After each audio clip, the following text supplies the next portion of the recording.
Welcome to Plutus academy, जहां पर हम डेली करंट अफेयर्स लेकर आते हैं जो bank, SSC and other government exam के लिए बहुत ही इंपॉर्टेंट है। तो चलिए बिना देरी के हम वीडियो को स्टार्ट करते हैं। फर्स्ट टॉपिक है, विराट कोहली ने रचा इतिहास। आईपीएल में 1000 चौके और छक्के लगाने वाले पहले खिलाड़ी बने। आरसीबी के स्टार बल्लेबाज विराट कोहली ने आईपीएल 2025 सीजन में एक और ऐतिहासिक उपलब्धि हासिल कर ली है। कोहली आईपीएल इतिहास में पहले ऐसे खिलाड़ी बन गए हैं जिन्होंने 1000 बाउंड्रीज, चौके छक्के का आंकड़ा पार किया है। यह कीर्तिमान बेंगलुरु में एम चिन्नास्वामी स्टेडियम में आरसीबी बनाम दिल्ली कैपिटल्स मुकाबले के दौरान दर्ज किया गया।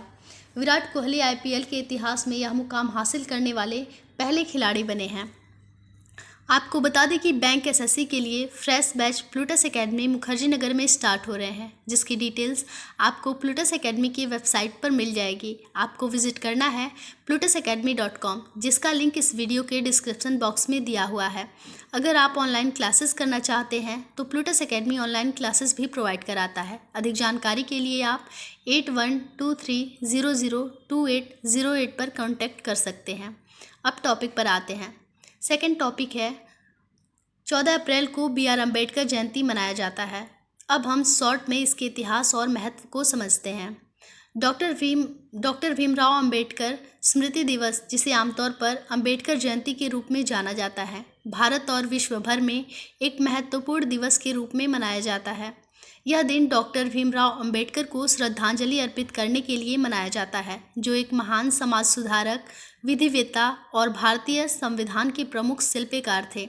डॉक्टर अम्बेडकर ने सामाजिक न्याय, समानता और मानव अधिकारों के लिए आजीवन संघर्ष किया, जिसका गहरा प्रभाव भारत की राजनीतिक और सामाजिक व्यवस्था पर पड़ा। विशेषकर वंचित और पिछड़े वर्गों के लिए हर वर्ष 14 अप्रैल को मनाई जाने वाले अम्बेडकर जयंती न केवल उनके जीवन को स्मरण करने का अवसर है, बल्कि एक समानतामूलक और न्यायपूर्ण समाज की दिशा में उनके योगदान को भी सम्मान देने का प्रतीक है। अम्बेडकर जयंती का महत्व और संविधान निर्माण में योगदान को समझते हैं। डॉक्टर अम्बेडकर को भारतीय संविधान का प्रमुख शिल्पकार माना जाता है। उनके नेतृत्व में तैयार किया गया संविधान एक लोकतांत्रिक, धर्मनिरपेक्ष और समावेशी भारत की नींव बना। जातिवाद के खिलाफ संघर्ष, सामाजिक समानता के लिए उनके प्रयास आज भी उनकी सबसे महत्वपूर्ण विरासत माने जाते हैं। उन्होंने शिक्षा और कानून के माध्यम से दलित समुदाय को सशक्त बनाने का कार्य किया है। अम्बेडकर जयंती एक अवसर है यह सोचने का कि हाशिए पर खड़े समुदायों, विशेष रूप से दलितों ने अपने अधिकारों की प्राप्ति और सामाजिक आर्थिक स्थिति में सुधार के लिए अब तक कितना सफ़र तय किया है। डॉक्टर अम्बेडकर को जातीय शोषण के खिलाफ विरोध और मानवाधिकारों, समानता और बंधुत्व के पक्ष में संघर्ष का प्रतीक माना जाता है। आज भी उनकी विरासत सामाजिक न्याय की आवाज़ उठाने वाले आंदोलनों को प्रेरणा देती है। संयुक्त राष्ट्र ने 2016, 2017 और 2018 में अम्बेडकर जयंती को मान्यता दी, जिससे यह स्पष्ट होता है कि डॉक्टर अम्बेडकर का मानवाधिकारों और सामाजिक न्याय में योगदान वैश्विक स्तर पर भी स्वीकार किया गया है। थर्ड टॉपिक है, जेम्स एडरसन को नाइटहुड सम्मान से सम्मानित किया गया। इंग्लैंड की महान तेज गेंदबाज जेम्स एडरसन को पूर्व प्रधानमंत्री ऋषि सुनक की त्यागपत्र सम्मान सूची में नाइटहुड से सम्मानित किया गया। यह घोषणा 11 अप्रैल 2025 को की गई। रिकॉर्ड तोड़ प्रदर्शन और असाधारण लंबी क्रिकेट पारी के लिए प्रसिद्ध एडरसन ने 2024 में अंतर्राष्ट्रीय क्रिकेट से संन्यास लिया था और अब उन्हें आधिकारिक रूप से सर जिमी एंडरसन कहा जाएगा। जेम्स एडरसन का यह सम्मान न केवल उनके क्रिकेट कौशल का प्रमाण है, बल्कि उनके समर्पण और खेल के प्रति आदर्श आचरण का भी प्रतीक है।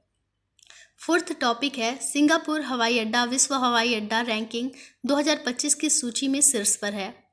एविएशन इंडस्ट्री में एशिया ने एक बार फिर अपनी चमक बिखेरी है, जहां उनके 3 हवाई अड्डों ने sky tracks world airport awards 2025 में शीर्ष स्थान हासिल की है। यह पुरस्कार समारोह 9 अप्रैल को मैड्रिड में आयोजित हुआ। सिंगापुर का चांगी एयरपोर्ट को 13वीं बार विश्व का सर्वश्रेष्ठ हवाई अड्डा घोषित किया गया, जिसके बाद दोहा का हमाद इंटरनेशनल एयरपोर्ट दूसरे स्थान पर और जापान का टोक्यो इंटरनेशनल एयरपोर्ट हानेडा तीसरे स्थान पर रहा। ये रैंकिंग्स ग्राहकों की संतुष्टि, बुनियादी ढांचे, सेवाओं और नवाचार में उत्कृष्ट प्रदर्शन को दर्शाती है।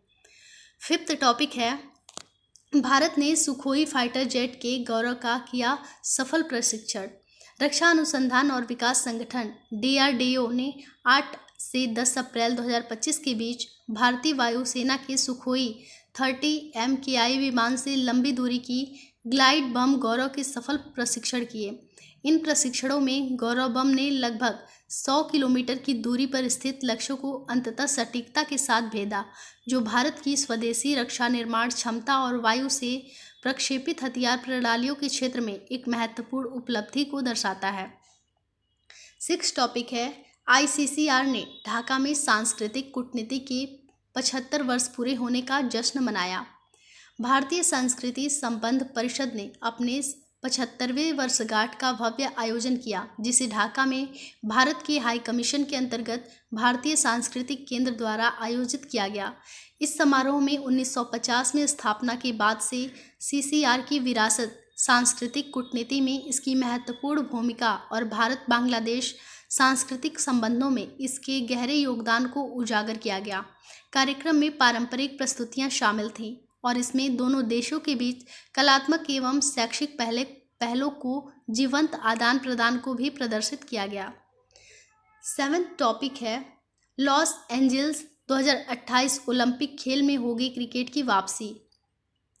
क्रिकेट आधिकारिक तौर पर लॉस एंजल्स 2028 ओलंपिक खेल में ऐतिहासिक वापसी कर रहा है, जैसा कि 9 अप्रैल 2025 को अंतर्राष्ट्रीय ओलंपिक समिति IOC द्वारा पुष्टि की गई है। इस खेल में पुरुषों और महिलाओं के T20 टूर्नामेंट के लिए 6 टीमें होंगी, जिसमें प्रत्येक टीम के लिए कुल 90 एथलीट कोटा होगा। यह 128 वर्षों के बाद ओलंपिक में क्रिकेट की वापसी को दर्शाता है। इससे पहले यह केवल 1900 पेरिस खेलों में ही शामिल हुआ था।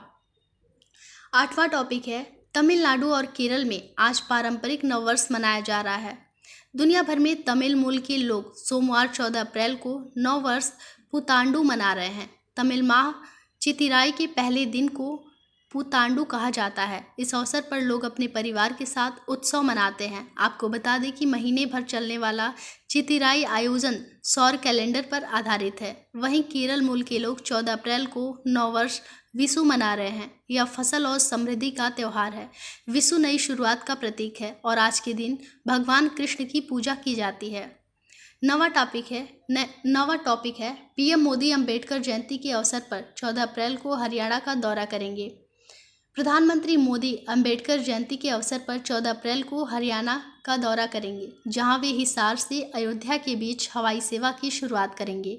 PM मोदी हिसार हवाई अड्डे पर एक नए टर्मिनल भवन की आधारशिला रखेंगे और जनसभा को संबोधित करेंगे। 10th टॉपिक है संसद भवन लॉन नई दिल्ली में 134वीं डॉक्टर अंबेडकर जयंती का समारोह मनाया जाएगा। 134वीं डॉक्टर अंबेडकर जयंती का समारोह 14 अप्रैल 2025 को प्रेरणा स्थल पर संसद भवन लॉन नई दिल्ली में आयोजित किया जाएगा। केंद्रीय सामाजिक न्याय एवं आधिकारिक मंत्रालय की ओर से डॉक्टर भीमराव अंबेडकर फाउंडेशन भारतीय संविधान के निर्माता बाबा साहेब डॉक्टर भीमराव अंबेडकर की जयंती मनाने के लिए इस कार्यक्रम का आयोजन करेगा। 11 टॉपिक है IPL 2025 में आज चेन्नई सुपर किंग का सामना लखनऊ सुपर जायंट्स से होगा। IPL 2025 क्रिकेट में सोमवार 14 अप्रैल को लखनऊ में चेन्नई सुपर किंग का सामना लखनऊ सुपर जायंट्स से होगा। यह मैच शाम 7:30 बजे तक खेला जाएगा। मोहन भागन सुपर जायंट्स ने इंडिया सुपर लीग फुटबॉल का खिताब जीता। मोहन भागन सुपर जायंट्स ने इंडिया सुपर लीग फुटबॉल का खिताब जीत लिया है। बता दें कि मोहन भागन सुपर जायंट्स ने दूसरी बार यह खिताब जीता है। इससे पहले उन्होंने यह प्रतियोगिता 2022 से 23 में जीती थी। सौरव गांगुली को ICC पुरुष क्रिकेट समिति का पुनः अध्यक्ष नियुक्त किया गया। भारतीय क्रिकेट टीम के पूर्व कप्तान सौरव गांगुली फिर से ICC पुरुष क्रिकेट समिति के अध्यक्ष चुन लिए गए हैं। वहीं VVS लक्ष्मण भी पैनल के सदस्य बने रहेंगे। गांगुली को वर्ष 2021 समिति का अध्यक्ष नियुक्त किया गया था। वे अनिल कुंबले की जगह लेंगे। नेक्स्ट है तीरंदाजी विश्व कप में भारत के ऋषभ यादव और ज्योति सुरेखा वे नाम की जोड़ी ने स्वर्ण पदक जीता। अमेरिका के फ्लोरिडा में तीरंदाजी विश्व कप स्टेज 1 के फाउंडेशन मिक्स्ड टीम स्पर्धा में भारत के ऋषभ यादव और ज्योति सुरेखा वेनाम की जोड़ी ने स्वर्ण पदक हासिल किया है। आपको बता दें कि भारतीय जोड़ी ने एक और रोमांचक मुकाबले में चीनी ताइपेई हुआंग जाऊ और चेन ही लून की जोड़ी को हराकर यह खिताब अपने नाम किया है। नेक्स्ट है स्मार्टफोन कंप्यूटर पर अलग से टैरिफ लगाने की तैयारी में ट्रंप प्रशासन। अमेरिका स्मार्टफोन कंप्यूटर सेमीकंडक्टर और अन्य पुर्जों के आयात पर अलग अलग शुल्क लगाया जाएगा। मीडिया रिपोर्ट के अनुसार शुल्क का निर्धारण अगले 2 महीने में किए जाएंगे। नेक्स्ट है एनसीआरटीसी ने न्यू अशोकनगर सराय काले खां स्टेशन के बीच नमो भारत ट्रेन का ट्रायल रन शुरू किया। राष्ट्रीय राजधानी क्षेत्र परिवहन निगम ने न्यू अशोकनगर और सराय काले खां स्टेशन के बीच नमो भारत ट्रेन का ट्रायल रन शुरू कर दिया है। इसके साथ ही आगामी दिनों में ट्रेन के हाई स्पीड टेस्ट सहित व्यापक ट्रायल रन किए जाएंगे। ये थे आज के करंट अफेयर्स के कुछ इंपॉर्टेंट टॉपिक। बाकी आप डेली के करंट अफेयर्स से अपडेट रहने के लिए प्लूटस एकेडमी को लाइक करें, शेयर करें और सब्सक्राइब करें।